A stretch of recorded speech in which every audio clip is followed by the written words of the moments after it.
संस्कार भारती शिक्षण संस्थान हनुमान नगर के जितने भी छात्र एवं अन्य छात्र जो हमारी यह वीडियो देख रहे हैं, आप सभी का हमारे इस YouTube चैनल पे स्वागत है। तो चलिए मेरे बच्चों, बिना देरी किए हुए आप लोगों का जो एग्ज़ाम हुआ था 10वीं क्लास का, जो विद्यालय में एग्ज़ाम हुआ था स्कूल में, उन क्लास का जो क्वेश्चन आपका सोशल साइंस का है, उस सोशल साइंस क्वेश्चन का आज ऑब्जेक्टिव क्वेश्चन हम डिस्कस करने वाले हैं। तो चलिए बच्चों, बिना देरी किए हुए उन क्वेश्चनों को आज डिस्कस करेंगे।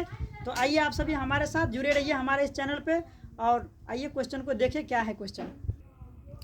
मेरे प्यारे बच्चों, आइए देखिए, ये जो हमारा क्वेश्चन है सोशल साइंस, ये सामाजिक विज्ञान का है और इनका ऑब्जेक्टिव क्वेश्चन आज हल करेंगे। तो चलिए बच्चों, बिना देरी किए हुए देखिए पढ़ते हैं। पहला प्रश्न कह रहा है कि बंगाल विभाजन किसने वापस लिया। तो बच्चों देखिए, इसका ऑप्शन है Lord Curzon, A option. Option B दिया है लॉर्ड डलहौजी। ऑप्शन सी दिया है लॉर्ड हार्डिंग। ऑप्शन डी दिया है लॉर्ड रिपन। तो कोई बच्चा है जो लॉर्ड रिपन लगाया है, वास्तव में इसका आंसर गलत होगा, लॉर्ड रिपन नहीं होगा, इसका आंसर सी हो जाएगा। इसका आंसर बच्चों सी हो जाएगा, सी कर लीजिएगा। अगला क्वेश्चन देखिए, अगला क्वेश्चन कह रहा है कि भारत में नई आर्थिक नीति कब लागू हुई। तो भारत में नई आर्थिक नीति जो है बच्चों, वो लागू हुई थी 1991 में। 1991 में लागू हुई थी। ये ए ऑप्शन गलत होगा। आगे देखिए तीसरा क्वेश्चन क्या कर रहा है। तीसरा क्वेश्चन कह रहा है कि देखिए, नई आर्थिक नीति कहने का तात्पर्य है कि नई आर्थिक जो नीति लगाया गया था वो प्रधानमंत्री नरसिम्हा राव थे, याद कीजिए, जिन्होंने बहुत सारे नई आर्थिक नीति लगाए थे, जैसे वैश्वीकरण, निजीकरण, उदारीकरण, ये सभी नई आर्थिक नीति के अंतर्गत आते हैं 1991 में। 3 नंबर का क्वेश्चन देखिए, 3 नंबर का क्वेश्चन कह रहा है कि पहला विश्व बाजार के रूप में कौन सा शहर उभर कर आया। तो बच्चों इसका ऑप्शन है, पहला ऑप्शन दिया है एलेक्जेंड्रिया, ऑप्शन बी दिया है आपको दिलमुन, ऑप्शन सी दिया है मैनचेस्टर, ऑप्शन डी दिया है बहरीन।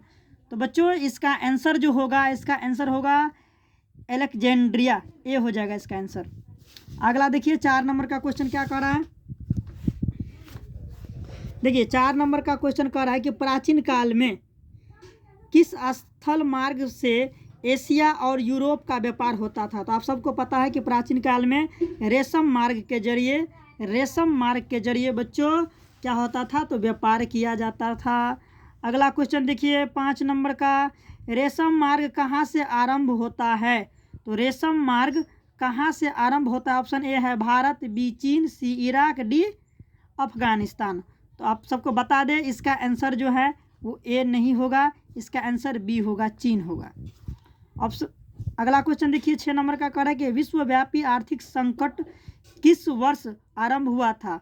तो यह आरंभ हुआ था, आपको ऑप्शन दिया है 1914, 1922, 1929, 1927। तो देखिए 6 नंबर क्वेश्चन का आंसर हो जाएगा सी हो जाएगा 1929 में। 1929 में यहाँ पर महामंदी हुई थी बच्चों। महामंदी कहने का तात्पर्य है कि वहाँ पर बाज़ारों सब में जो है ना, वो आपको कहते हैं कि अनाज सब का भाव सब काफ़ी गिर गया था। आगे देखिए 7 नंबर में कह रहा है कि अमेरिका का पता किसने लगाया। तो बच्चों को पता होगा, लेकिन ये नालायक बच्चा लगाया है मैगलन, ये गलत है, ठीक है। अमेरिका की खोज किसने किया था बच्चों, कोलंबस, जो भारत का खोज करने के लिए निकला था, लेकिन गलती से ये क्या कहाँ चला गया, अमेरिका पहुँच गया, ठीक है। तो अमेरिका का खोज कोलंबस ने किया था। अगला क्वेश्चन देखिए, बिहार के जूट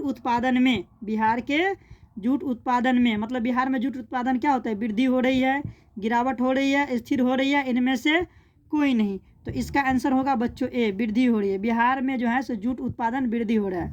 अच्छा एक और बात बताइए, बिहार में जूट उत्पादन यदि पूछेगा है ना, तो बोलिएगा कि बिहार में जूट उत्पादन जो है सो किस जिला से है। तो रोहतास जिला, रोहतास, पूर्णिया, इन सभी।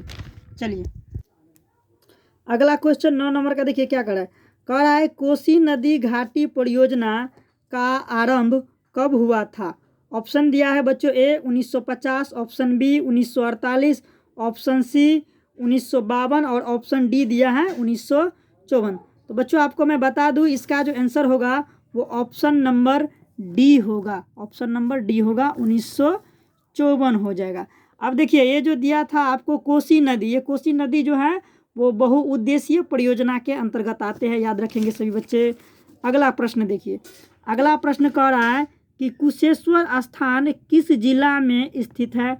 ऑप्शन दिया है ए वैशाली, बी दरभंगा, सी बेगूसराय, डी भागलपुर। तो देखिए इसका जो आंसर होगा कुशेश्वर स्थान, यानी कुशेश्वर स्थान जो है वो किस जिला में है? तो कुशेश्वर स्थान बच्चों आपको ये जिला वैशाली नहीं होगा, दरभंगा जिला में है। किस जिला में है? दरभंगा जिला में, याद रखिएगा।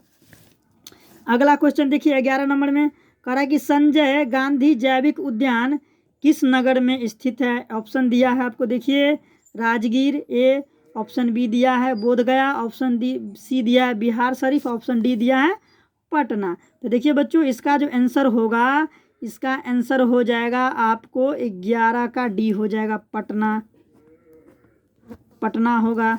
चलिए अगला क्वेश्चन देखिए, अगला कह रहा है कि बिहार में नहरों द्वारा सर्वाधिक सिंचाई किस जिला में होता है? यानी बिहार में नहर के द्वारा सर्वाधिक सिंचाई जो होगा वो किस जिला में होगा? ऑप्शन ए रोहतास, सिवान, गया, या डी दे दिया आपको पश्चिमी चंपारण।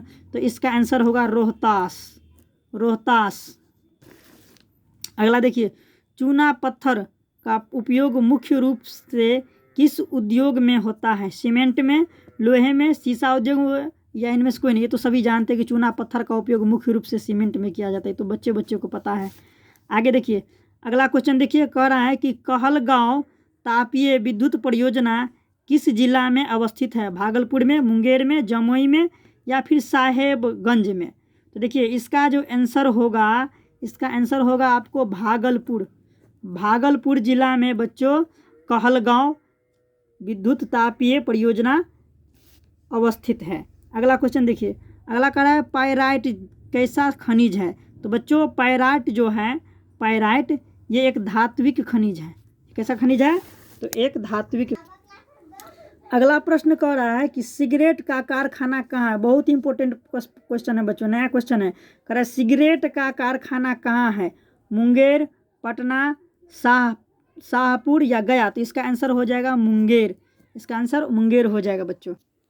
अगला प्रश्न देखिए बच्चों, अगला प्रश्न कह रहा है कि किस नगर में कालीन का निर्माण होता है? Option A Obra, option B Daudnagar, option C Bihar Sharif, या ऑप्शन डी गया? तो इसका आंसर हो जाएगा बच्चों ओबड़ा, ऑप्शन ए हो जाएगा। अगला प्रश्न देखिए, कह रहा है कि निम्नलिखित में कौन प्राकृतिक आपदा है? देखिए प्राकृतिक आपदा का मतलब क्या है? जो प्रकृति के द्वारा घटित हो, यानी जो मानव नहीं करता है, जो प्रकृति करता है। तो इसका आंसर सी हो जाएगा भूकंप। आग नहीं होगा, बम विस्फोट नहीं होगा, ये तो मानव बम विस्फोट सब करता है, तो ये नहीं होगा, भूकंप हो जाएगा। अगला प्रश्न कह रहा है कि बाढ़ से सबसे अधिक हानि किसे होता है? फसल, पशु, भवन, यानी में सभी? तो सबसे अधिक हानि की बात कर दिया तो फसल होगा, और वैसे बाढ़ से तो सबका हानि ही होता है, सभी चीज़ का, पशु का भी, भवन का भी, है ना, घर सब भी डूब जाता है बाढ़ में। अब पशु सब भी आपको क्या कहते हैं, जब पानी हर जगह भर जाएगा तो खाने पीने में दिक्कत होता है। लेकिन इसमें कह रहा है सबसे अधिक, तो सबसे अधिक फसल पे होगा।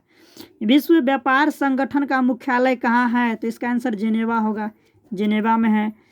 नई आर्थिक नीति में किसे सम्मिलित किया गया? उदारीकरण, निजीकरण, वैश्वीकरण? तो अब ये पहले, इससे पीछे हम आप लोग को बताए हैं कि नई आर्थिक नीति में, है ना, उदारीकरण, निजीकरण, वैश्वीकरण, इन सबों को सम्मिलित किया गया है। 2 नंबर के प्रश्न में आपको बताया गया था कि नई आर्थिक नीति कब लगा? तो 1991 में। उस समय में आपको जो है सो वैश्वीकरण, निजीकरण, उदारीकरण ये सभी लागू किया गया था नई आर्थिक नीति के अंतर्गत। अगला प्रश्न देखें, निम्नलिखित में कौन बहुराष्ट्रीय कंपनी है? तो इसका सभी हो जाएगा बच्चों, इनमें सभी। और इन बहुराष्ट्रीय कंपनी को MNC के नाम से भी जाना जाता है, इसे ध्यान रखिएगा। वैश्वीकरण के मुख्य अंग कितने हैं? तो वैश्वीकरण के मुख्य अंग 5 है। वैश्वीकरण को क्या कहा जाता है? निजीकरण, अंतर्राष्ट्रीयकरण, उदारीकरण? इनमें से कोई नहीं होगा, इसको कुछ नहीं कहा जाता है। भारत में किस प्रकार की दलीय व्यवस्था है? तो बहुदलीय